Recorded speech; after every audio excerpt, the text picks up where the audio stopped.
Ten buen ánimo.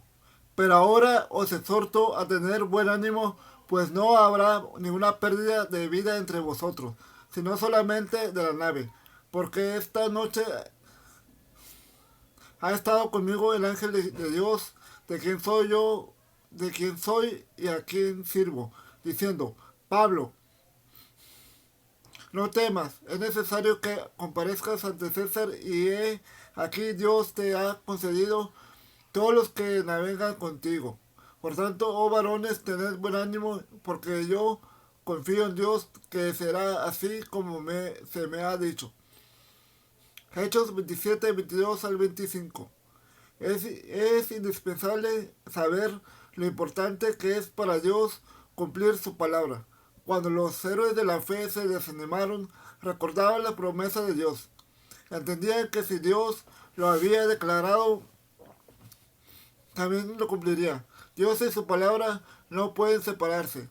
Mientras Dios tiene una palabra y un propósito para la vida del creyente, y ese creyente busca a Dios y sigue la dirección del Espíritu Santo, el Señor lo protegerá de la muerte. Debemos luchar por las promesas divinas porque son dignas de ser recibidas.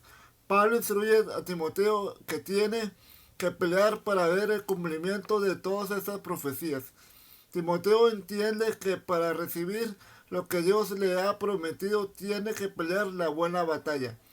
1 Timoteo 1:18. Quizás te preguntes, ¿por qué hay que pelear para obtener lo que Dios ya nos ha prometido? Porque, porque experimentarás diversas oposiciones que vendrán a la misma vez. Cada palabra que Dios dirige a tu vida se cumplirá, pero lo que determine su cumplimiento será tu fe. En nuestro, en nuestro país la fe se ha convertido en un lujo, en algo que no es siempre necesario. En los círculos religiosos la palabra fe se ha convertido en un cliché, en un simple decir. La prosperidad en los Estados Unidos ha cegado a los creyentes.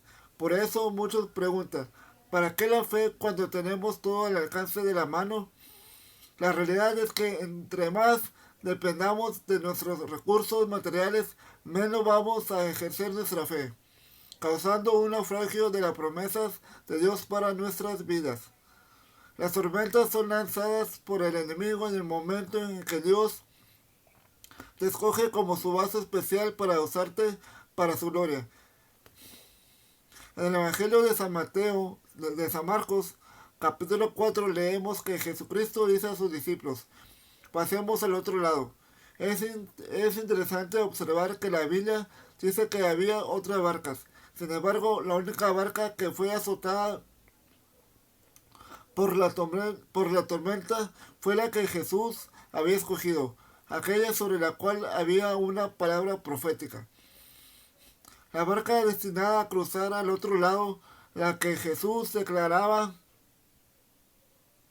la que iba a servir como vehículo para el cumplimiento de lo que Jesús declaraba, se vio amenazada por la inspiración de Satanás. Los discípulos creyeron que se iban a ahogar. No conocían los propósitos que Jesucristo tenía para ellos. Dejaron que la tormenta determinara su fe. Fueron a despertar a Jesucristo y el Señor calmó inmediatamente la tempestad. Pero después que los discípulos hubieron celebrado el milagro del Maestro, recibieron la represión por su falta de fe. Pablo también se encuentra dudando en la tormenta. La nave se está haciendo pedazos junto con su fe. Dios entonces le envía un ángel que le informa que es necesario que compadezca ante César. Pablo entiende que sobrevivirá porque Dios llevará a cabo su misión y su propósito. A veces el ataque es tan grande que nubla el propósito de Dios en nuestras vidas. En tales momentos tienes que levantar la vista y ver más allá del presente y discernir que lo que ahora ocurre alrededor de ti no se compara a lo que Dios manifestará en su tiempo perfecto. Pues tengo por cierto que las aflicciones del tiempo presente no son comparables con la gloria venidera que en nosotros ha de manifestarse. Romanos 8:18. No te enfoques demasiado en no te enfoques demasiado en lo que se ha manifestado. Sean tormentas, huracanes, maremotos, inundaciones. Mira más allá de lo temporal, pues hay un plan permanente que Dios quiere desarrollar en tu vida. No mirando nosotros las cosas que se ven, sino las que no se ven, pues las cosas que se ven son temporales, pero las que no se ven son eternas. 2 Corintios 4:18. La Biblia nos habla de un gigante filisteo llamado Goliat, que causó gran terror en el pueblo de Dios. Las promesas y bendiciones de Dios para su pueblo Israel estaban bloqueadas porque se habían olvidado de lo que Él les había prometido. En lugar de confiar en su Dios, prefirieron depender más en sus propias fuerzas contra aquel gigante amenazador. Los propósitos de Dios estaban paralizados por un gigante de 9 pies de altura. Israel, que fue llamado y escogido por Dios, estaba ahora paralizado por su falta de enfoque espiritual. Pusieron más atención en la fisonomía de Goliat, en la anchura de sus hombros, en sus bíceps y tríceps, en fin, en su musculatura. Temblaban cuando se fijaban en su casco de bronce, en su cota de malla que pesaba 125 libras, en las grebas de bronce que traían sobre sus piernas. La jabalina de bronce que cargaba entre sus hombros pesaba 15 libras. Su escudo pesaba tanto que un hombre, su escudero, lo cargaba delante de él. Cuando David escuchó que los escuadrones de su Dios estaban siendo provocados, no le importó investigar el trasfondo del que ahora amenazaba a su pueblo. Él sabía que las promesas de Dios eran más poderosas que las amenazas de su oponente. Su fuerza y convicción nacieron de su relación con Dios. Este joven tenía una relación íntima con el Dios vivo. El Señor honró su palabra en el momento en que David se dispuso a que él lo respaldara. El joven no solo desafió al gigante, sino que también provocó un respaldo sobrenatural cuando le entregó su batalla a Dios. Jehová te entregará hoy en mis manos y yo te venceré. Es importante recordar siempre que cuando usamos nuestra fe, las tormentas y los vientos enviadas para destruirnos sirven mejor como instrumentos de ayuda que nos asisten para lanzarnos a nuestro destino. Y sabemos que los que aman a Dios, todas las cosas les ayudan a bien.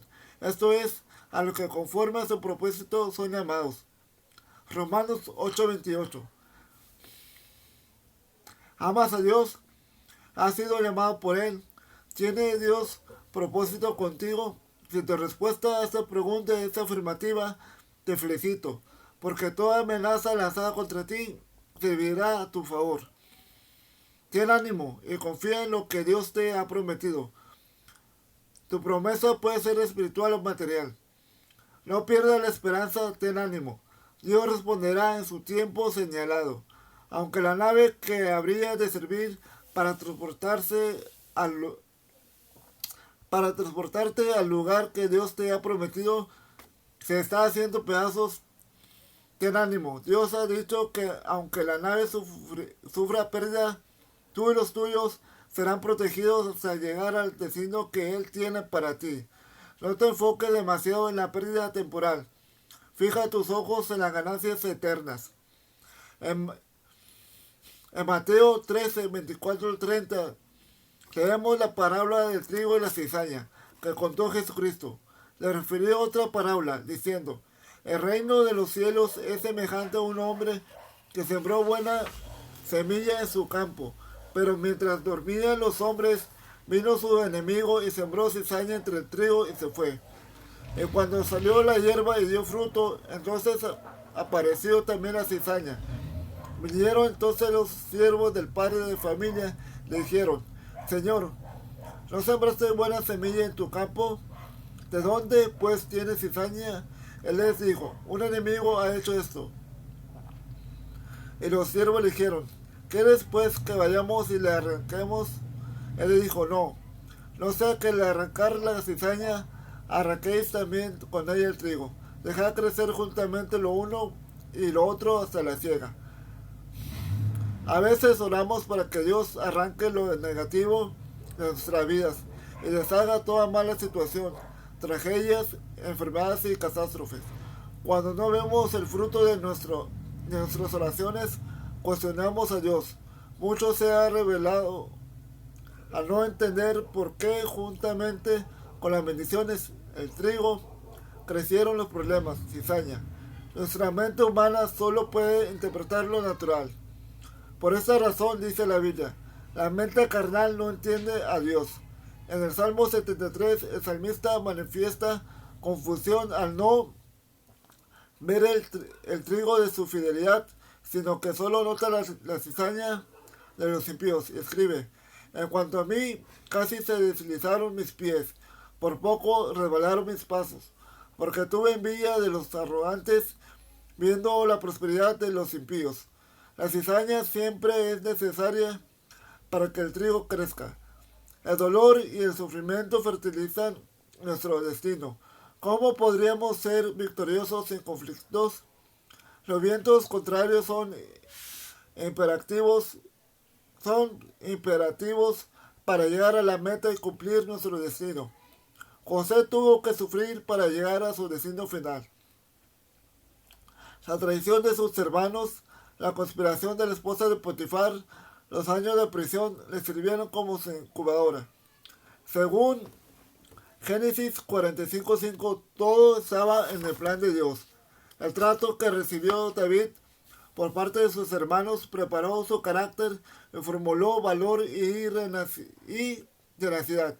Los años de ser ignorado por su padre Isaí y ser objeto de la mofa de su hermano mayor Eliab le sirvieron como un campo de entrenamiento para subir al cuadrilátero a enfrentar al opresor Goliat.